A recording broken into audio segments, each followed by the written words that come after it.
नमस्कार साथियों। आज हमें दर्शन विषय के अंतर्गत वेदांत दर्शन के विषय में जानना है, समझना है। वेदांत क्या है? यद्यपि आप इस शब्द पर अगर जाएंगे तो आपको अर्थ उसका पता चल जाएगा। वेद धन अंत, वेदस्य अंतः, वेदों का जो अंतिम भाग है वह वेदांत है। तो वेदों का प्रारंभिक भाग कौन कौन सा है? तो सबसे पहले संहिता, जिनमें ऋग्वेद, यजुर्वेद, सामवेद, अथर्ववेद ये संहिताएं आती हैं। इसके बाद ब्राह्मण, आरण्यक और उपनिषद। वेदों के अंतिम भाग में जो उपनिषद हैं उन उपनिषदों का वर्णन किया गया है। और वेदों के अंतिम भाग में उपनिषद हैं। इन उपनिषदों में जो विषय वस्तु वर्णित है उनके सार तत्व को मिलाकर के ही, उनके वर्ण विषय को, उनके प्रतिपाद्य को जिस दर्शन में एकत्रित किया गया है वह है वेदांत। वेदांत दर्शन अध्यात्म शास्त्र का मुकुटमणि समझा जाता है। वेदांत का अर्थ हमने आपको बताया कि वेदों का अंतिम भाग। वस्तुतः उपनिषद वेदों के अंतिम भाग है, अतः इन्हें वेदांत के नाम से अभिहित किया जाता है। परंतु उपनिषद अनेक हैं, कई स्थानों पर इनके सिद्धांतों में भी भिन्नता दृष्टिगोचर होती है। वेदांत दर्शन का वर्ण विषय जो है मुख्य रूप से हमें वेदांत सूत्र या ब्रह्म सूत्र में प्राप्त होता है, जिसकी रचना 555 सूत्रों में की गई है। और ये वेदांत सूत्र के रचयिता बादरायण को माना जाता है। वेदांत सूत्र प्राचीन है, फिर भी इसमें सांख्य, योग, न्याय आदि दर्शनों का उल्लेख होने के कारण इसे अर्वाचीन माना जाता है। इसमें ब्रह्म, जीव, आत्मा, माया, अविद्या इत्यादि का विवेचन किया गया है। वेदांत दर्शन का मुख्य आधार हमने बताया ब्रह्म सूत्र है। बादरायण ने इसकी रचना सभी उपनिषदों के मतों में एकता स्थापित करने के उद्देश्य की थी, किंतु ये सूत्र दार्शनिक दृष्टिकोण से इतने संक्षिप्त हैं कि किसी भी भाष्य के बिना इनका अर्थ स्पष्ट नहीं हो सकता। यही कारण है कि इन सूत्रों के व्याख्याकारों ने विभिन्न प्रकार की व्याख्याएं की। फलस्वरूप कुछ नए संप्रदाय बन गए, जिनमें 4 प्रमुख हैं। जगत गुरु शंकराचार्य का अद्वैतवाद, श्री वल्लभाचार्य का शुद्ध द्वैतवाद, माधवाचार्य का द्वैतवाद और रामानुजाचार्य का विशिष्टा द्वैतवाद। वेदांत दर्शन शंकराचार्य के अद्वैत का मत का प्रतिपादन करता है। अद्वैतवादी ब्रह्म को इसी आधार की उत्पत्ति, स्थिति और प्रलय का कारण मानते हैं। ब्रह्म के अतिरिक्त इस संसार में कुछ भी नहीं है। सर्व खल्वमिदं ब्रह्म। लेकिन माया अज्ञान के कारण हम संसार में नानात्व देखते हैं। माया रूपी पर्दा हमारी आंखों से हट जाता है, तब मनुष्य को मोक्ष की प्राप्ति होती है। ये मान्यता वेदांत की है। जिस प्रकार अंधेरे में मनुष्य रज्जु को सांप समझ लेता है, उसी प्रकार साधारण मनुष्य अज्ञानता के कारण माया जाल में पड़कर इस मिथ्या संसार को सत्य समझने लगता है। ब्रह्म सत्यम जगन मिथ्या, इसे ही विवर्तवाद कहा है। अज्ञान रूपी पर्दा वेदांत के वाक्यों का श्रवण, मनन और निधिध्यासन करने से दूर होता है। पारिव्राजक सदानंद का वेदांत सार अद्वैत वेदांत के प्रमुख सिद्धांतों को संक्षेप में जानने समझने के लिए महत्वपूर्ण ग्रंथ है। वेदांत सूत्र के अतिरिक्त वेदांत सार जो है, जो कि पारिव्राजक सदानंद जी द्वारा रचित है, और यह ग्रंथ वेदांत से संबंध रखता है। वेदांत का सारा विषय वेदांत दर्शन, वेदांत सार में आपको मिलेगा। अतः एक एक करके वेदांत सार ग्रंथ में उद्धृत प्रमुख सिद्धांतों का वर्णन हम यहाँ पर जानेंगे कि वेदांत सार का विषय क्या है। मुख्य रूप से हम देखें तो वेदांत दर्शन में अगर देखा जाए तो इसमें अनुबंध चतुष्टय मुख्य है। अब अनुबंध चतुष्टय क्या है? अनुबंध चतुष्टय के अतिरिक्त हम देखें अज्ञान, अध्यारोप, अपवाद, विवर्तवाद, लिंग शरीरोत्पत्ति, विवर्तवाद, जीवन मुक्ति, ये मुख्य विषय वेदांत सार के हैं। फिर से सुन लें, अनुबंध चतुष्टय, अज्ञान, अध्यारोप, अपवाद और लिंग शरीरोत्पत्ति, विवर्तवाद, पंचीकरण और जीवन मुक्ति, ये सिद्धांत वेदांत सार में आपको मिलेंगे।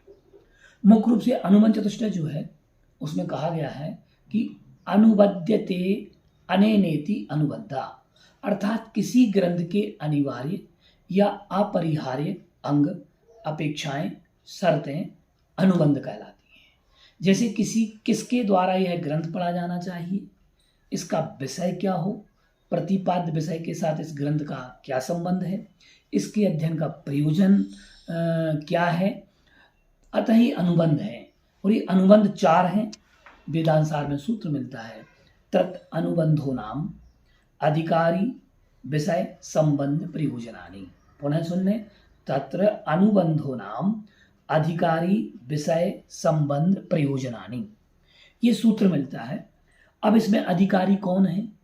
तो अधिकारी इस ग्रंथ के अध्ययन के लिए योग्य व्यक्ति वह है जिसने इस जन्म में अथवा इससे पूर्व किसी जन्म में वेदों एवं वेदांगों का विधि पूर्वक अध्ययन करके समस्त वेदार्थ सामान्य रूप से जान लिया हो, समझ लिया हो, तथा काम व निषिद्ध कर्मों का परित्याग करके नित्य, नैमित्तिक, प्रायश्चित, उपासना कर्मों के अनुष्ठान से समस्त पापों को के दूर हो जाने के कारण उसे विवेक, वैराग्य, शमदमादि एवं मुमुक्षुत्व भाव उसमें उत्पन्न हो रहा हो, वह अधिकारी है।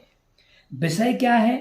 तो विषय के विषय में कहा है कि जीव और ब्रह्म में एकता स्थापित करना ही वेदांत सार का मुख्य विषय है, मुख्य लक्ष्य है। और यह ब्रह्म, जीव और ब्रह्म की एकता को बताता है, जो कि शुद्ध चैतन्य स्वरूप है।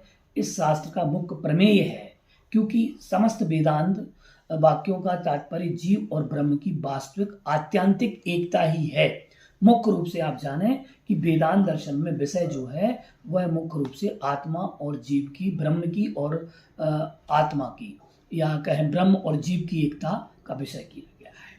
इसके बाद संबंध का प्रतिपाद्य विषय तथा ग्रंथ के बीच का प्रतिपादक जो बीच में होता है उसको हम संबंध कहते हैं। जीव और ब्रह्म की एकता के साथ साथ उन दोनों के प्रातिपदिक उपनिषद वाक्यों का जो बोधक भाव है, बोध और बोधक भाव है, वह मुख्य रूप से संबंध है, संबंध कहलाता है। कहा भी गया कि संबंध वस्तु तदैक्य प्रमेयस्य तत् प्रतिपादिको निशतु प्रमाणस्य च बोध बोधक भावः। इस सूत्र वेदांत सार में आया है। प्रयोजन, किसी भी कार्य को हम करने के लिए कुछ प्रयोजन रखते हैं, तो वेदांत सार का प्रयोजन क्या है? तो हम जानते हैं, जीव और ब्रह्म के मध्य एकता हो जाने पर जो अज्ञान की निवृत्ति होती है और अज्ञान की निवृत्ति के फलस्वरूप आत्मा के स्वरूपानंद की जो प्राप्ति है, वही वेदांत का मुख्य प्रयोजन है। मुख्य प्रयोजन क्या है? कि स्वरूपानंद की प्राप्ति। तो ये इस प्रकार से हमने 4 अनुबंध चतुष्टय जो हैं उनको जाना। हमने जाना कि अधिकारी कौन है, विषय कौन है, इसका संबंध क्या है और प्रयोजन क्या है। तो अधिकारी में हमने जाना कि जो वेदांत का पूर्व जन्मों में उसने अध्ययन किया हो और वेदों के मर्म को जानता हो, वो अधिकारी है। विषय जीव और ब्रह्म के बीच में एकता स्थापित करना। संबंध यह है कि जीव और ब्रह्म की एकता के साथ साथ उसके उन दोनों के प्रतिपादक बोधक भाव को प्रकट करना। और प्रयोजन यह है कि जीव और ब्रह्म के मध्य एकता स्थापित हो जाने पर जो ज्ञान की निवृत्ति होती है और उसके फलस्वरूप जो आत्मा में स्वरूपानंद उत्पन्न होता है, उसकी प्राप्ति करना प्रयोजन है। अज्ञान कहा गया है कि अज्ञान को सत्य और असत्य से ही माना जाता है, अज्ञान त्रिगुणात्मक माना जाता है, ये अज्ञान है। इसके बाद में जो विषय आया अध्यारोप। जैसे अध्यारोप का अर्थ है किसी पर आरोपण करना।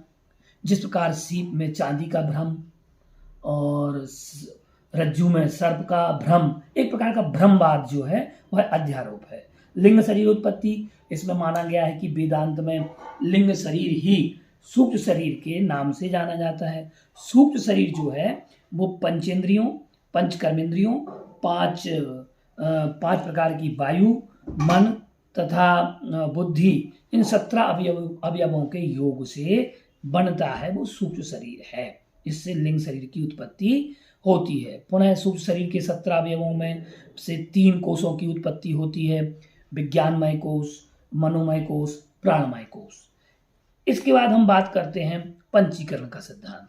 पंचीकरण जो है, इसमें पंचीकरण की प्रक्रिया में सबसे पहले 5 महाभूतों को लेते हैं और उन पांचों को आधा आधा कर लेते हैं। इस प्रकार 5 महाभूतों के 10 भाग हो जाते हैं। पुनः 5 महाभूतों के आधे आधे भाग को 4 भागों में बटे 4 में कर देते हैं। इस प्रकार एक महाभूत के 5 भाग होते हैं और इन 5 भागों में एक भाग आधा है और शेष 4 भाग 1/8 भाग के 4 टुकड़े हैं। ऐसी स्थिति में प्रत्येक महाभूत के 1/8 भागों को अन्य 4 महाभूतों के आधे आधे भागों में मिला देते हैं, जिससे पृथ्वी आधा भाग पृथ्वी का और शेष आधे भाग 1/4 भाग आकाश, 1/8 भाग वायु, 1/8 भाग तेज, 1/8 भाग जल।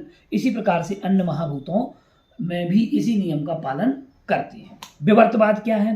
तो विवर्तवाद में कहा कि किसी वास्तविक वस्तु में अज्ञानता के कारण असत्य का आरोप करके अज्ञान आदि प्रपंच कारण वस्तु अवस्तु न बनकर वस्तु मात्र में स्थान अपवाद कहलाता है। इसे विवर्तवाद विकार भाव के भेद से 2 प्रकार का किया गया है। ये विवर्तवाद की स्थिति है। जीवन मुक्ति क्या है? तो जीवन मुक्ति में कहा है वेदांत सार के अनुसार कि संपूर्ण लौकिक तथा पारलौकिक बंधनों को तोड़कर सच्चिदानंद में लीन हो जाना ही जीवन की मुक्ति है, जो कि श्रुति वाक्य स्वानुभव इत्यादि से अज्ञान का नाश होकर ज्ञान की भावना जागृत होती है, तब वह मनुष्य ब्रह्म का साक्षात्कार करता है। यह ब्रह्म साक्षात्कार ही जीवन मुक्ति है। इस प्रकार से ये बात इसमें कहा है। अब हमने अज्ञान को जाना, जिसमें अज्ञान के अंतर्गत माया, अविद्या, अज्ञान, अध्याभास, अध्यारोप, विवर्त, भ्रांति, भ्रम, सद असद, निर्वचनीयता आदि शब्दों का प्रयोग वेदांत में प्रायः पर्यायों के रूप में किया जाता है। इनमें माया, अविद्या, अज्ञान, अध्यास, विवर्त शब्दों का पर्यायार्थक प्रयोग अधिकतर ही मिलेगा आपको। वेदांत सार में अज्ञान के विषय में कहा गया है माया जो है, माया ब्रह्म की अभिन्न शक्ति है। यह अभिन्नता किसी संबंध विशेष के रूप में नहीं, बल्कि यह बनाने के लिए कि ब्रह्म और माया में ना भेद है, ना अभेद है और ना ही भेदाभेद है। इसलिए इस प्रातीतिक संबंध में को अनन्यता या तादात्म्य कहा जाता है। तो इस प्रकार से हमने वेदांत के विषय में ये जाना कि वेदांत का मुख्य विषय कौन है, और वेदांत सार सदानंद जी का है, वेदांत सूत्र या ब्रह्म सूत्र वादरायण जी का है।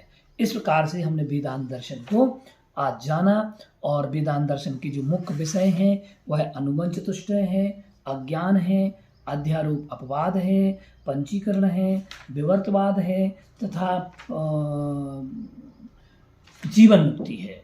इसके साथ साथ में हमने लिंग शरीरोत्पत्ति, ये मुख्य विषय से आप फिर से पुनः से देख लें। अनुबंध चतुष्टय 1, द्वितीय अध्यारोप और अपवाद 2, लिंग शरीरोत्पत्ति और पंचीकरण, विवर्तवाद और जीवन मुक्ति, इतने विषय वेदांत दर्शन में मुख्य रूप से हमें पढ़ना चाहिए, जानना चाहिए। अब मुख्य बात हम ये कहें कि वेदांत दर्शन जो है, वेदांत दर्शन में मुख्य रूप से अगर हम देखें तो इसमें 6 प्रकार के प्रमाण मीमांसा की गई है। तो 6 प्रकार के प्रमाण कौन कौन से हैं? इसमें मुख्य रूप से प्रत्यक्ष, अनुमान, उपमान, आगम, अर्थापत्ति, अभाव, जिसे हम अनुपलब्धि भी कहते हैं, ये 6 प्रमाण फिर से सुन लें। प्रत्यक्ष प्रमाण, अनुमान प्रमाण, उपमान प्रमाण, आगम प्रमाण, अर्थापत्ति, तथा अभाव, जिसके हम अनुपलब्धि भी कहते हैं।